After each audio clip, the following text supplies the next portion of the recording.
Tragedy. So many thoughts fly through my head as I hear this word. One, if I'm honest, is a tuneful squeal from the now back together 1990s pop group Steps.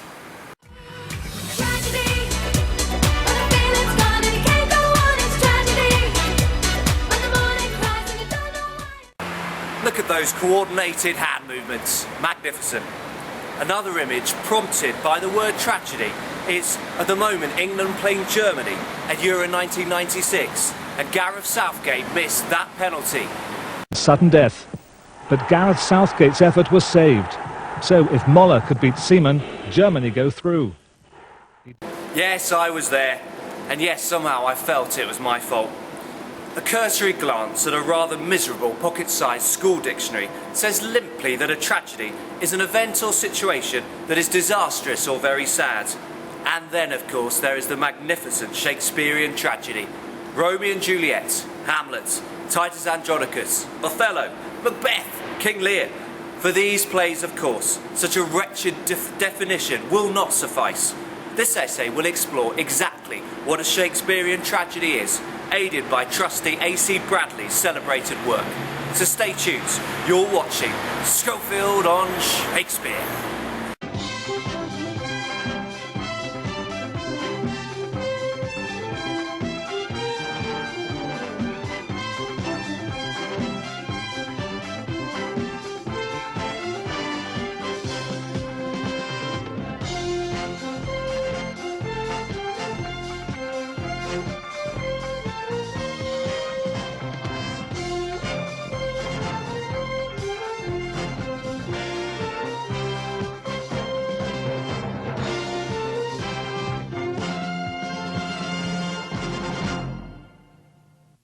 We must start by getting to the bottom of exactly what a Shakespearean tragedy is.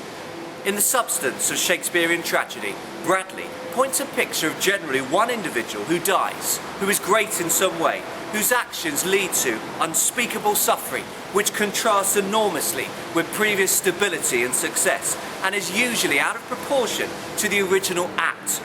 Even more significantly, the tragedy impacts upon not just one person or one person's family, but whole communities, and sometimes countries. Take Macbeth, for example. Macbeth's greatness is described in enormous detail before he arrives on stage, increasing the sense of anticipation for an audience desperate to meet this hero. He is brave Macbeth, well he deserves that name. He is able to take on humans and the abstract alike, disdaining fortune. He is ruthless and brilliantly direct in battle, splitting the body open of a traitor from the nave to the chaps. And all of this is to help his country against the treacherous and enemy forces alike. Whilst Macbeth is great in his aristocratic status and his deeds, King Lear is great through his position at the top of the hierarchy. As king, Lear even believes that his greatness elevates him to mythical or godlike status. He cannot label himself as a mere man or human in Act 1, Scene 1. No, he is the dragon, no less. The definite article emphasising what he perceives as his absolute power, authority and uniqueness. Hamlet is another member of a royal family, this time in Denmark. Titus is the brutal and extraordinarily successful Roman general, whilst Romeo and Juliet are part of the established and wealthy Montagu and Capulet families. Indeed, the Capulet status is so secure that Juliet's non-stop chatterbox of a nurse can boast that he that can lay hold of her, i.e. Juliet, shall have the chinks, shall have plenty of money. Othello's greatness is twofold. On the one hand, his country depend on him for its national security. So much so that in Act 1, Scene 3, he is ordered to drop everything, including his new, beautiful wife Desdemona, and head off that very night to Cyprus to prepare for war against the Turks. There is no question that the powers to be in Venice hold him in enormous esteem.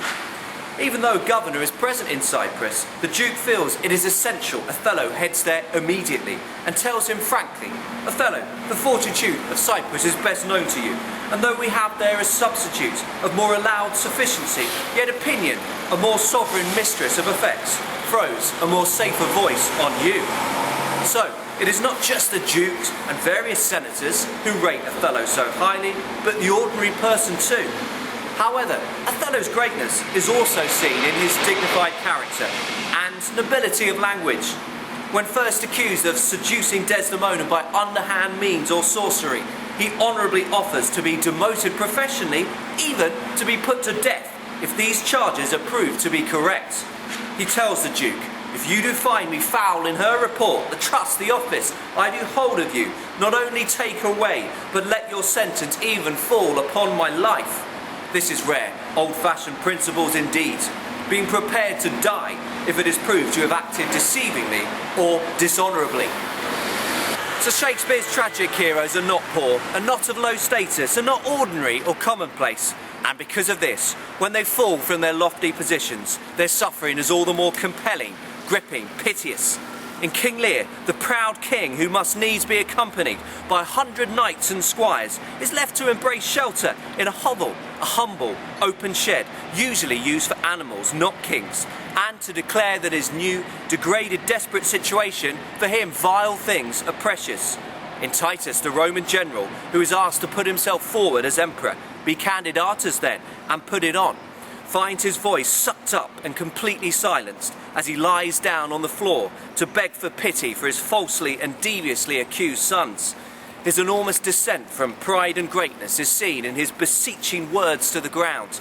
"O earth, I will befriend thee more with rain, that shall distill from these two ancient urns the youthful April shall with all his showers."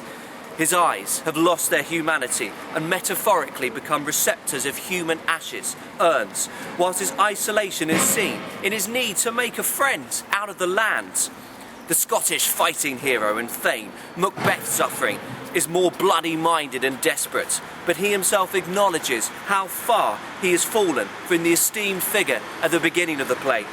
He now places no value on human existence, and he declares in the bleak, pessimistic lines, "Life's but a walking shadow, a poor player that struts and frets his hour upon the stage, and then is heard no more.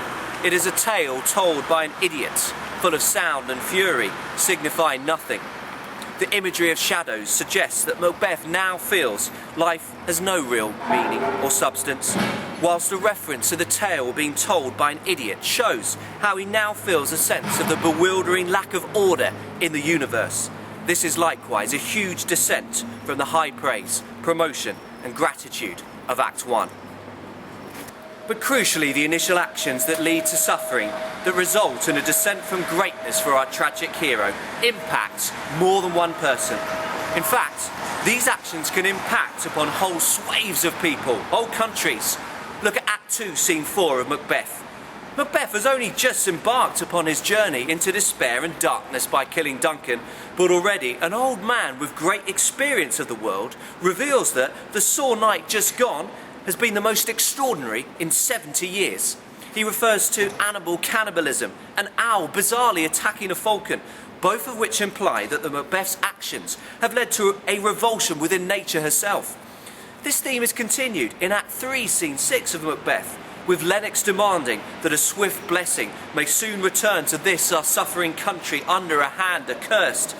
How about Act 1, Scene 1 of Titus Andronicus, when Titus's actions of insisting upon the brutal sacrifice of Alarbus and stabbing his own supposedly disobedient son to death sets off a calamitous chain of evil events, leaving Rome without their best warrior, without their emperor, without their empress. In Act 5, Scene 3, Marcus Andronicus piteously describes the effect of these tragic deaths on the country as a whole. He addresses the crowd as, "You sad-faced men, people and sons of Rome," and cries that they have been severed or torn apart like a flight of fowls scattered by winds and high tempestuous gusts. This simile implies that the people are now like helpless chickens, left in utter disarray and disunited by terrible weather, and this, of course, has been caused by the actions of a few to impact upon many. Or how about in a seemingly more personal tragedy, Romeo and Juliet? Shakespearean heroes are always of significance within society, and Romeo Montague and Juliet Capulet are no different. The prologue describes the two families as being both alike in dignity, but the fact the families bear such hatred towards each other ultimately results in the lovers needing to devise such an elaborate deception which leads to Romeo and Juliet's tragic deaths. However, the hatred of the two families impacts upon the rest of Verona. In Act 1, Scene 1, the prince reveals that the hatred of the two families has had a terrible corrupting influence upon generally peaceful citizens. It has produced 3 civil brawls, or 3 public riots out on the streets, and has made Verona's ancient citizens cast by their grave beseeming ornaments. So the older, supposedly more dignified generation have been engulfed by the feverish atmosphere engineered by the Montague and Capulet households, and abandoned the dignity of staffs, walking sticks perhaps, to get stuck into an old-fashioned ruck. And when Romeo and Juliet are found dead at the end of the play, the prince returns once again to give his judgment, showing the wider significance of a tragedy only directly involving 2 families, and his emotive imagery suggests that nature herself has been affected by the terrible events. The prince personifies the sun for sorrow will not show his head.